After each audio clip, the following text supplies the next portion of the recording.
Continuamos com os nossos estudos, número 5. O momento da segunda vinda será nos dias de condições morais terríveis, como os dias de Ló e Noé. Judas, versículos 4 ao 23. Pois certos indivíduos se introduziram com dissimulação, os quais desde muito foram antecipadamente pronunciados para esta condenação. Homens ímpios que transformam em libertinagem a graça de nosso Deus e negam o nosso único soberano e Senhor Jesus Cristo. Quero, pois, lembrar-vos, embora já estejais cientes de tudo, uma vez por todas, que o Senhor, tendo libertado um povo, tirando-o da terra do Egito, destruiu depois os que não creram, e a anjos os que não guardaram o seu estado original, mas abandonaram o seu próprio domicílio. Ele tem guardado sob trevas, em algemas eternas, para o juízo do grande dia, como Sodoma e Gomorra e as cidades circunvizinhas, que, havendo se entregado à prostituição como aqueles, seguindo após outra carne, são postas para exemplo do fogo eterno, sofrendo punição. Ora, estes da mesma sorte, quais sonhadores alucinados, não só contaminam a carne, como também rejeitam governo e difamam autoridades superiores. Contudo, o arcanjo Miguel, quando contendia com o diabo e disputava a respeito do corpo de Moisés, não se atreveu a proferir juízo infamatório contra ele. Pelo contrário, disse: "O Senhor te repreenda." Estes, porém, quanto a tudo o que não entendem, difamam, e quanto a tudo o que compreendem por instinto natural, como brutos sem razão, até nessas coisas se corrompem. Ai deles, porque prosseguiram pelo caminho de Caim, e movidos de ganância se precipitaram no erro de Balaão, e pereceram na revolta de Corá. Estes homens são como rochas submersas em vossas festas de fraternidade, banqueteando-se juntos sem qualquer recato, pastores que a si mesmos se apacentam, nuvens sem água, impelidas pelos ventos, árvores em plena estação dos frutos, destes desprovidas, duplamente mortas, desarraigadas, ondas bravias do mar que espumam as suas próprias sujidades, estrelas errantes para as quais tem sido guardada a negridão das trevas para sempre. Quanto a estes, foi que também profetizou Enoque, o sétimo depois de Adão, dizendo: "Eis que veio o Senhor entre suas santas miríades, para exercer juízo contra todos e para fazer convictos todos os ímpios, acerca de todas as obras ímpias que impiamente praticaram, e acerca de todas as palavras insolentes que ímpios pecadores proferiram contra ele.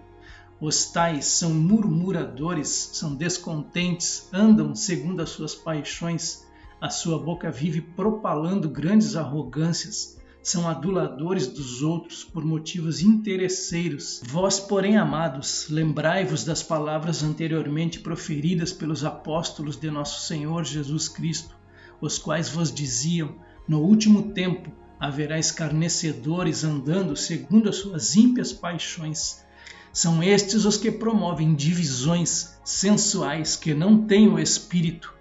Vós, porém, amados, edificando-vos na vossa fé santíssima, orando no Espírito Santo, guardai-vos no amor de Deus, esperando a misericórdia de nosso Senhor Jesus Cristo para a vida eterna. E compadecei-vos de alguns que estão na dúvida, salvai-os, arrebatando-os do fogo. Quanto a outros, sede também compassivos em temor, detestando até a roupa contaminada pela carne. Número 6. Momento da segunda vinda após a era da igreja. Zacarias 14:5. Fugireis pelo vale dos meus montes, porque o vale dos montes chegará até a Azal. Sim, fugireis como fugistes do terremoto nos dias de Uzias, rei de Judá. Então virá o Senhor meu Deus e todos os santos com ele. 2 Tessalonicenses, capítulo 2, versículos 7 e 8.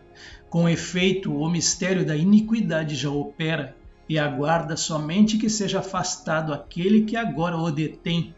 Então será de fato revelado o iníquo, a quem o Senhor Jesus matará com o sopro de sua boca e o destruirá pela manifestação de sua vinda. Número 7. Momento da segunda vinda, quando Jerusalém estiver cercada por exércitos e metade da cidade estiver tomada. Joel capítulo 3, versículos 1 ao 21. Eis que naqueles dias e naquele tempo, em que mudarei a sorte de Judá e de Jerusalém, congregarei todas as nações e as farei descer ao vale de Josafá, e ali entrarei em juízo contra elas, por causa do meu povo e da minha herança Israel, a quem elas espalharam por entre os povos, repartindo a minha terra entre si. Lançaram sorte sobre o meu povo, e deram meninos por meretrizes, e venderam meninas por vinho que beberam. Que tendes vós comigo, Tiro e Sidom, e todas as regiões da Filístia? É isso vingança que quereis contra mim? Se assim me quereis vingar, farei sem demora cair sobre a vossa cabeça a vossa vingança. Visto que levastes a minha prata e o meu ouro, e as minhas joias preciosas metestes nos vossos templos, e vendestes os filhos de Judá e os filhos de Jerusalém aos filhos dos gregos, para os apartar para longe dos seus limites. Eis que eu os suscitarei do lugar para onde os vendestes, e farei cair a vossa vingança sobre a vossa própria cabeça. Venderei vossos filhos e vossas filhas aos filhos de Judá, e estes aos sabeus, a uma nação remota, porque o Senhor o disse. Proclamai isto entre as nações, apregoai guerra santa e suscitai os valentes. Cheguem-se, subam todos os homens de guerra, forjai espadas das vossas relhas de arado e lanças das vossas podadeiras. Diga ao fraco, eu sou forte. Apressai-vos e vinde, todos os povos em redor, e congregai-vos. Para ali, ó Senhor, faze descer os teus valentes. Levantem-se as nações e sigam para o vale de Josafá, porque ali me assentarei para julgar todas as nações em redor.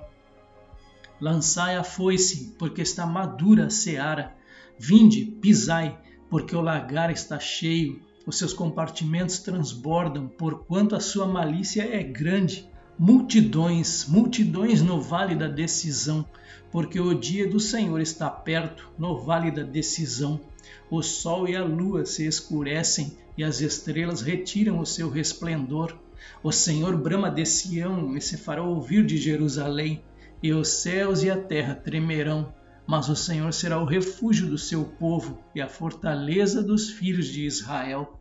Sabereis assim que eu sou o Senhor vosso Deus, que habito em Sião, meu santo monte, e Jerusalém será santa, estranhos não passarão mais por ela.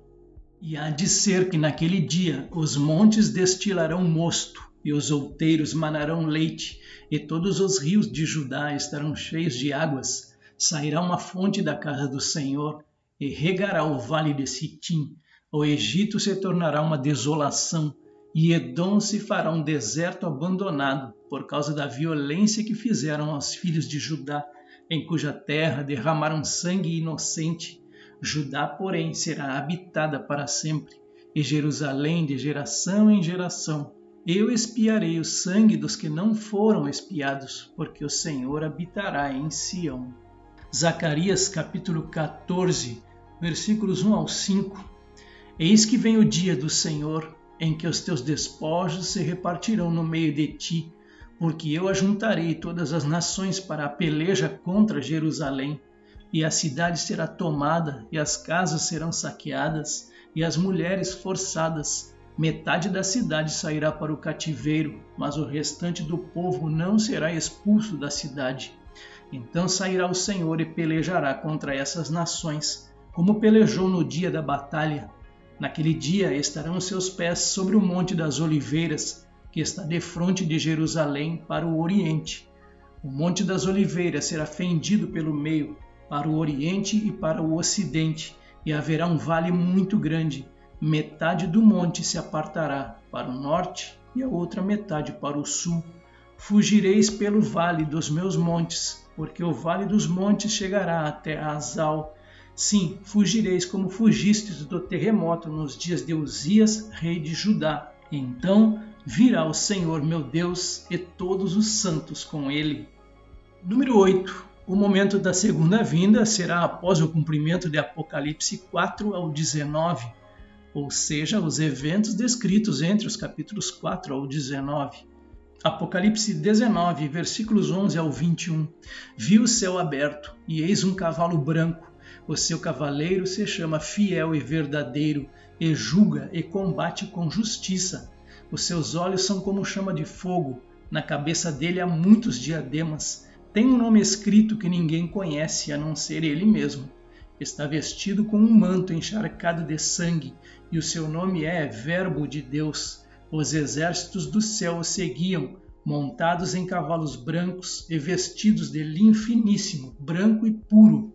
Da sua boca sai uma espada afiada, para com ela ferir as nações. Ele mesmo as regerá com cetro de ferro, e ele mesmo é o que pisa o lagar do vinho do furor da ira do Deus Todo-Poderoso. No seu manto e na sua coxa está escrito um nome, Rei dos Reis e Senhor dos Senhores. Então vi um anjo posto em pé no sol. Ele gritou com voz forte, dizendo a todas as aves que voam pelo meio do céu: venham, reúnam-se para a grande ceia de Deus, para comer carne de reis, carne de comandantes, carne de poderosos, carne de cavalos e seus cavaleiros, carne de todos, quer livres, quer escravos, tanto pequenos como grandes.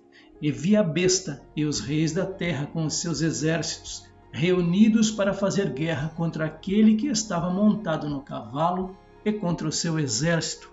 Mas a besta foi presa, e com ela foi preso o falso profeta, que com os sinais feitos diante da besta, seduziu aqueles que receberam a marca da besta e eram os adoradores da sua imagem. Os dois foram lançados vivos dentro do lago de fogo que queima com enxofre. Os outros foram mortos com a espada que saía da boca daquele que estava montado no cavalo, e todas as aves se fartaram das suas carnes. E por fim, número 9, o momento da segunda vinda, quando Satanás for amarrado antes do milênio. Apocalipse capítulo 20, versículos 1 ao 6. Então vi descer do céu um anjo que tinha na mão a chave do abismo e uma grande corrente. Ele segurou o dragão, a antiga serpente, que é o diabo, Satanás, e o prendeu por 1000 anos.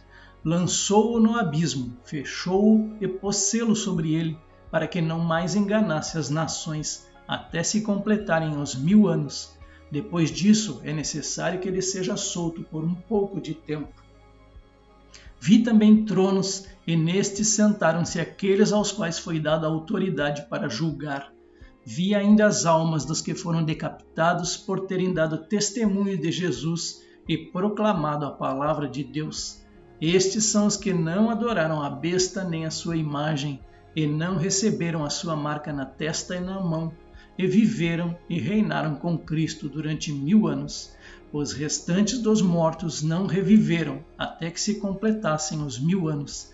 Esta é a primeira ressurreição. Bem-aventurado e santo é aquele que tem parte na primeira ressurreição. Sobre esses, a segunda morte não tem poder.